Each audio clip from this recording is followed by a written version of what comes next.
teman-teman. Bagaimana kabarnya?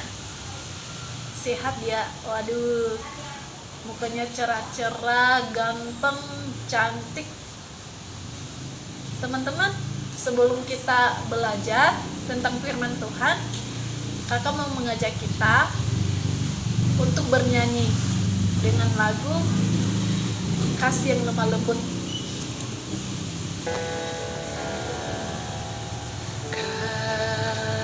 Kasih pasti lemah lembut,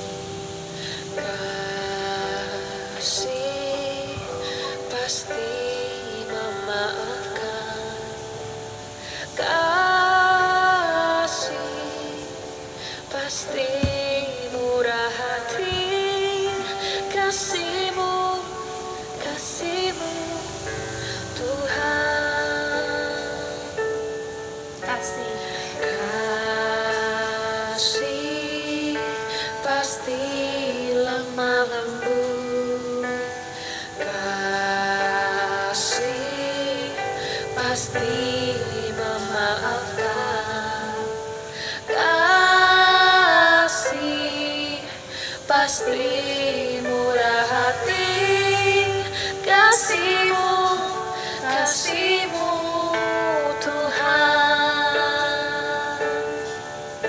Ajarilah kami ini saling mengasihi, ajarilah kami ini saling mengampuni, ajarilah kami ini kasih-Mu ya Tuhan, kasih-Mu kudus tiada batasnya.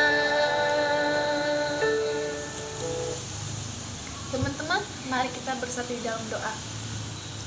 Tuhan Yesus, benar bahwa kasih itu tiada taranya, dan kami akan belajar tentang firman-Mu.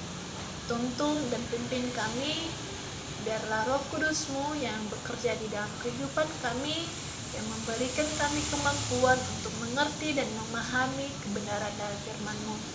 Tuhan, kiranya Engkau bekerja di dalam kehidupan kami dari awal, pertengahan, hingga kami mengakhiri pembelajaran kami pada hari ini. Semuanya kami serahkan di dalam tangan-Mu. Di dalam nama-Mu Tuhan, kami telah berdoa dan mengucap syukur. Haleluya. Amin. Sebelum kita belajar, kakak mau bertanya nih kepada teman-teman. Teman-teman, minggu lalu kita belajar tentang apa? Buah roh. Tentang apa itu? Oh, tentang kasih. Nah, hari ini kita juga akan belajar tentang buah roh. Dan sebelum kakak menyampaikannya, kakak mau cerita nih. Kakak pernah ditipu oleh teman kakak di sekolah waktu SMA. Dan kesalahannya itu sangat fatal sekali. Sehingga kakak sulit untuk mengambil sebuah keputusan. Tetapi saat itu kakak berdoa ke Tuhan,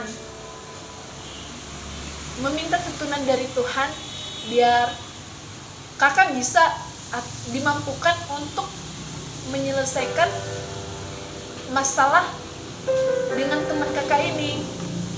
Nah, Tuhan itu baik ya teman-teman. Pas kakak ke sekolah dan bertemu dengan teman kakak ini, kakak samperin dia, kakak mau kasih tahu ke dia bahwa kakak sudah memaafkan dia.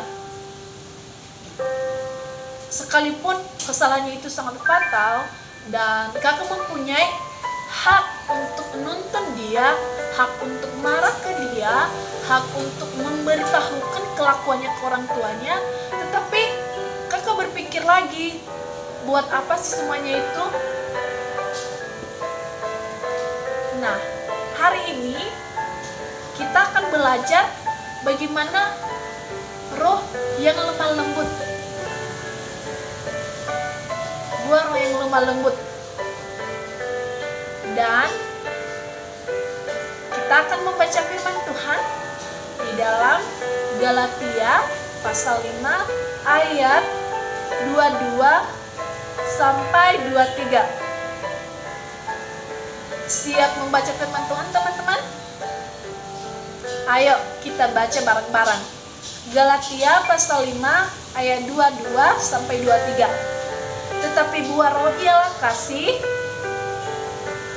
sukacita, damai sejahtera, kesabaran, kemurahan, kebaikan, kesetiaan, kelemah lembutan, kebaikan,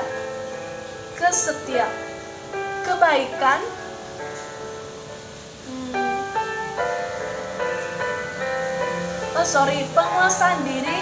Tidak ada hukum yang menentang hal-hal itu. Nah, tapi kita akan belajar buah roh yang lemah lembut. Dari cerita kakak tadi, poin apa sih yang membuat teman-teman semuanya bisa merasa bahwa sebenarnya kakak mempunyai hak? Ya, kalau kita lihat secara manusia, kita mempunyai hak untuk menuntun dia kembali. Tetapi kakak tidak melakukan hal itu. Dan sekarang kita akan belajar tentang pengertian yang lemah lembut itu bagaimana, teman-teman. Orang yang lemah lembut atau orang yang tidak bisa membalas apa yang orang lain perbuat terhadap dia, bukan berarti dia lemah secara fisik, tetapi dia adalah orang yang dapat luar biasa, yang memiliki kelemah lembutan yang berbeda dengan orang lain, yang sebenarnya dia dapat melakukannya, tetapi dia tidak dapat melakukan hal itu, teman-teman. Karena setiap orang yang memiliki sikap yang lemah lembut dapat menguasai diri dan mengontrol kekuatannya, kemampuannya, tidak menyalahgunakan segala kekuatan yang dimilikinya, otoritas yang dimilikinya ke hal yang tidak baik, tetapi dia memakai kekuatannya itu secara bijak dan benar. Dia tidak mempergunakan sembarang. Dia berpikir sebelum bertindak. Kebanyakan di antara kita, ketika kita diperhadapkan dengan masalah, ketika teman-teman kita melakukan kesalahan terhadap kita, kita langsung merespon dengan marah, dengan berkata-kata kasar, dan tidak mengampuni mereka. Tetapi hari ini kita belajar buah roh lemah lembut. Kita dapat tidak menggunakan hal-hal atau kekuatan itu ke hal-hal yang salah, tetapi kita menggunakan kekuatannya itu, kemampuannya itu ke hal yang baik, yang dapat membangun orang lain, yang dapat memberkati orang lain, bukan malah sebaliknya. Setiap orang yang memiliki kelemah lembutan bukanlah merupakan indikasi kelemahan seperti yang kita bilang tadi, melainkan kemampuan bagaimana dia menguasai diri, bagaimana teman-teman semuanya yang ada di sini dapat menguasai diri, dapat mengontrol diri, energi teman-teman, kekuatan teman-teman ke hal-hal yang baik. Orang yang mempunyai kualitas ini mampu mengampuni kesalahan orang, mampu memaafkan orang lain,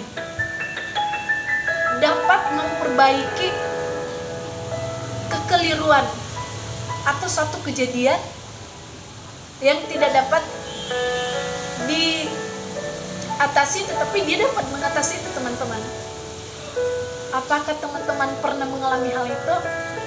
Apakah sebaliknya, teman-teman ketika ada orang yang salah malah sebaliknya marah, wih. Tetapi kakak percaya bahwa teman-teman semuanya tidak pernah melakukan hal itu. Malahan teman-teman semuanya mempraktikkan roh lemah lembut.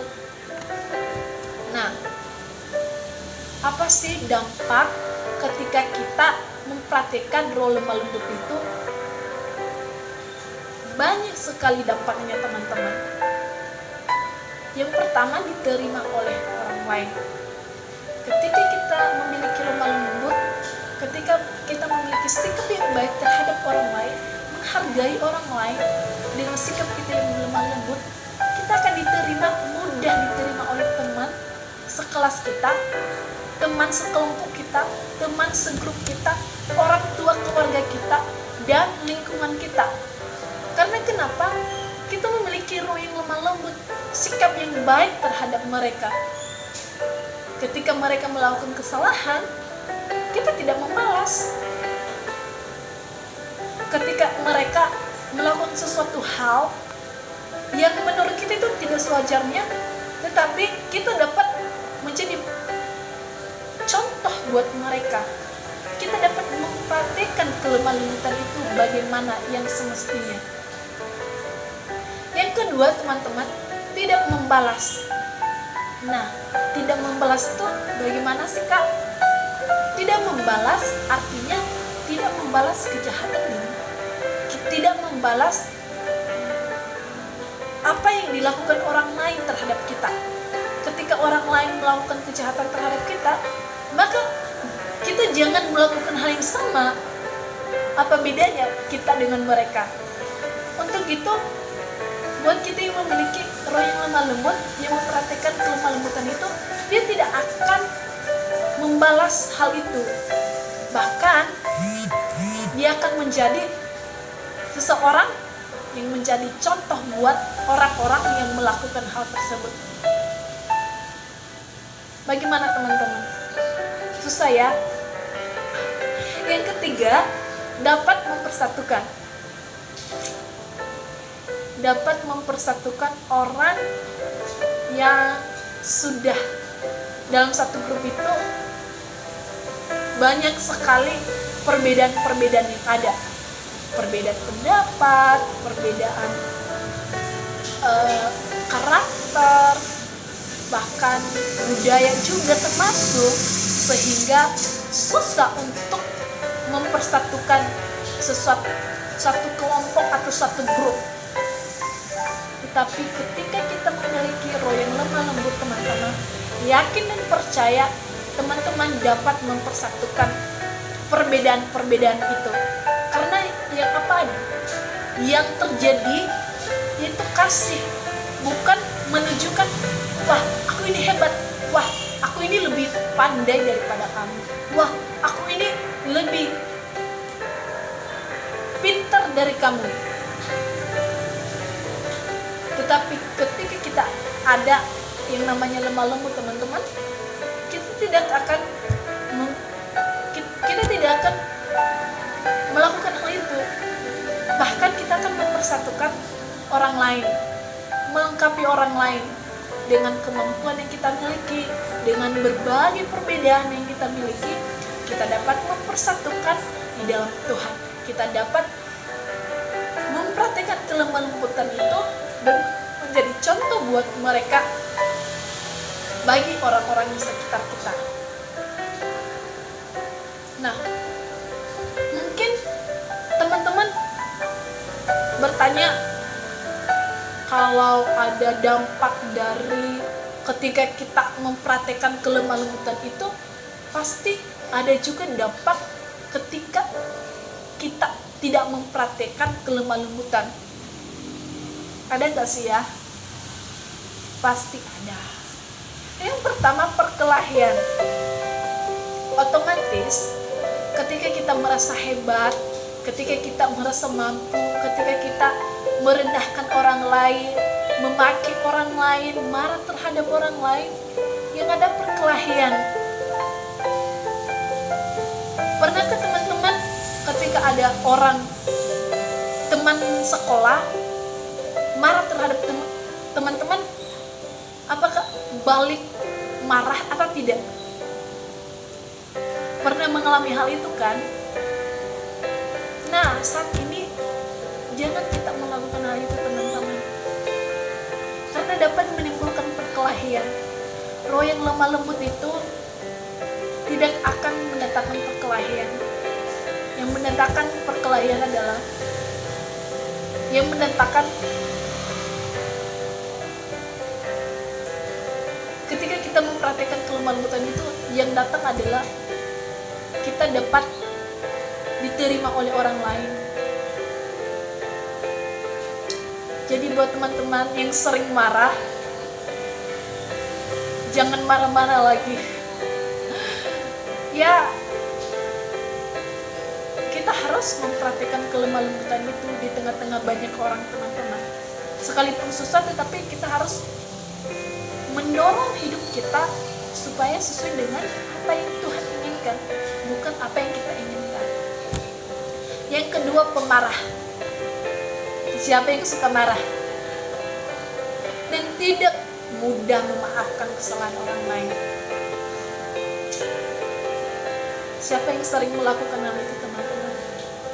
Tanpa sadar kita pernah melakukan hal itu. Kita pernah marah, kesal terhadap orang lain sehingga kita sulit memaafkan orang lain. Jadi hari ini teman-teman, kakak mau mengajak teman-teman semuanya, maafkan orang lain.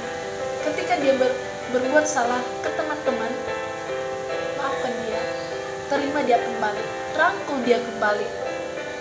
Jangan marah ketika orang lain melakukan sesuatu hal yang tidak teman-teman suka, yang membuat teman-teman kesal sehingga menimbulkan kemarahan. Jangan, tetapi dengan sikap yang baik, yang bijak, tindakan yang dapat membuat orang lain terkesan, maka teman-teman akan menjadi berkat bagi orang-orang di sekitar teman-teman. Bagaimana? Susah kan? Kelemah lembutan itu teman-teman tidak menyukai kekerasan, menjadi pendamai dan menghargai orang. Kadangkala kita tidak menghargai orang lain. Kadangkala kita merasa paling hebat, paling bisa di antara teman-teman yang lain.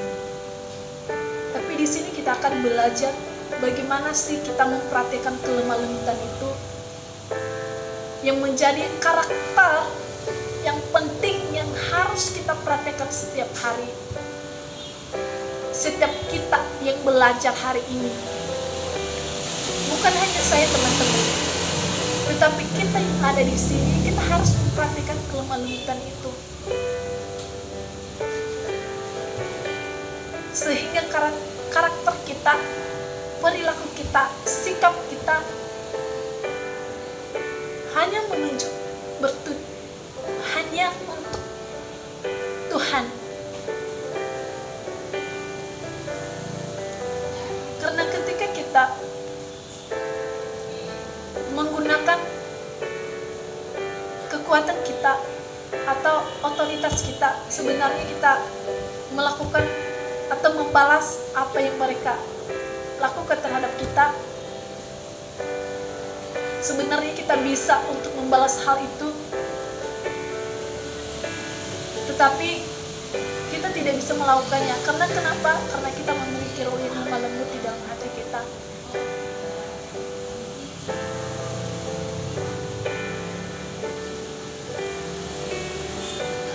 Karena setiap orang yang memiliki roh yang lemah lembut teman-teman dapat memperlakukan semua orang dengan kasih. Seperti lagu yang tadi, bahwa kasih itu adalah lemah lembut.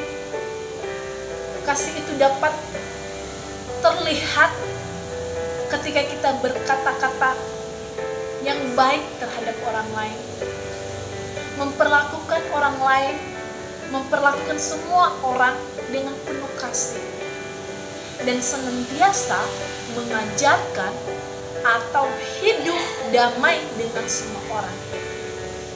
Tidak menjadi batu sandungan, tidak menjadi pengacau, tetapi dapat memperdamai, dapat mempersatukan. Itu adalah roh yang lemah lembut, menjadi contoh dan teladan bagi orang lain.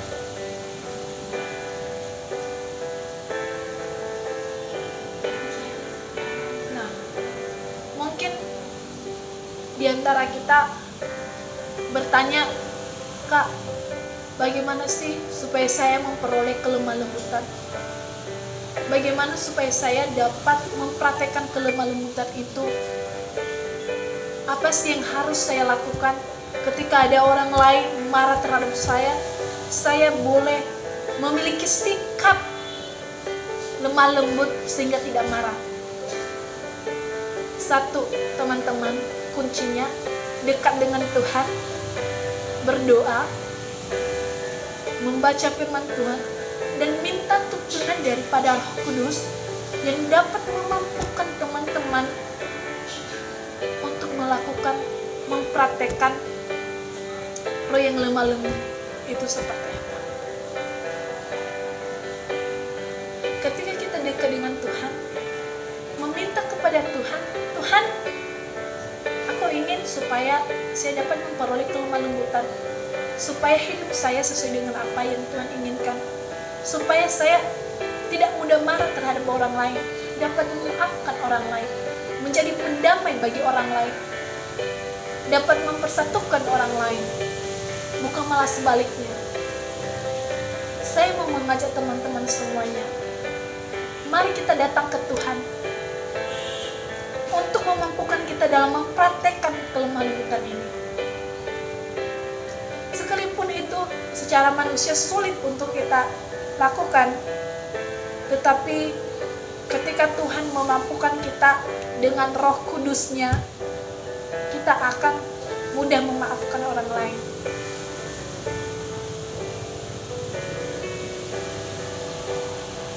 Susah teman-teman, tetapi mari kita belajar untuk mempraktikkan roh yang lemah lembut ini. Oke, sekian. Jika ada teman-teman yang ingin mau bertanya, mau sharing, dipersilakan. Wah, terima kasih, sangat-sangat memberkati. Oh, belum ya?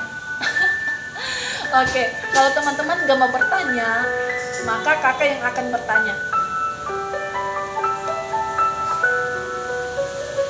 Apa dampak ketika kita mempraktekkan roh yang lemah lembut?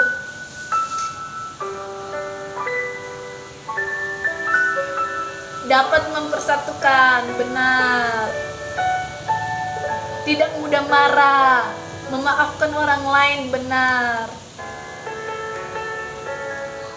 Menjadi dapat mempersatukan, ya benar. Kakak mau bertanya lagi,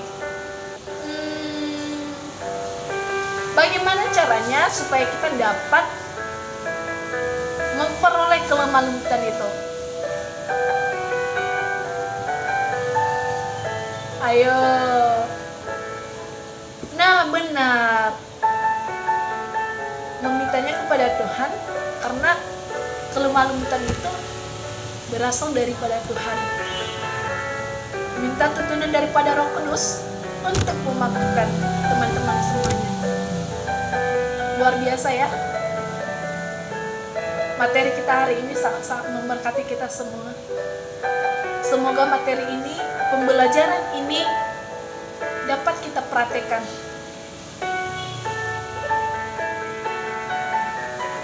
Bagaimana teman-teman?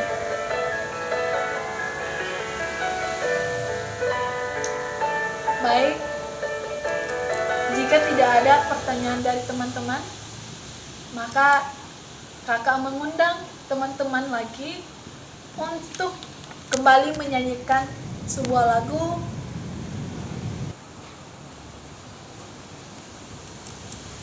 kasih yang lemah lembut. Kasih pasti lemah lembut, kasih pasti memaafkan, kasih pasti murah hati, kasih-Mu, kasih-Mu Tuhan.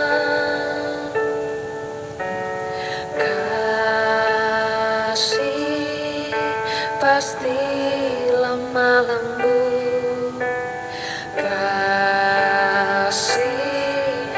pasti memaafkan, kasih pasti murah hati, kasih-Mu, kasih-Mu Tuhan. Ajarilah kami ini saling mengasihi, ajarilah kami ini saling mengampuni, ajarilah kami ini kasih-Mu ya Tuhan, kasih-Mu kudus tiada batasnya. Oke teman-teman, mari kita bersatu di dalam doa. Tuhan Yesus, terima kasih buat pembelajaran kami pada hari ini. Kami memohon kepada Engkau, kiranya Engkau memberikan kami kemampuan supaya kami dapat mempraktikkan kelemah lembutan ini kepada orang lain Tuhan, dan menjadi contoh dan teladan kepada orang banyak. Terima kasih Tuhan, inilah doa kami dan kerinduan kami panjatkan di hadirat-Mu. Di dalam nama-Mu Tuhan kami telah berdoa dan mengucap syukur, haleluya, amin. Oke teman-teman, minggu depan kita akan kembali belajar lagi, dan jangan lupa tetap praktekkan roh yang lemah lembut. Bye.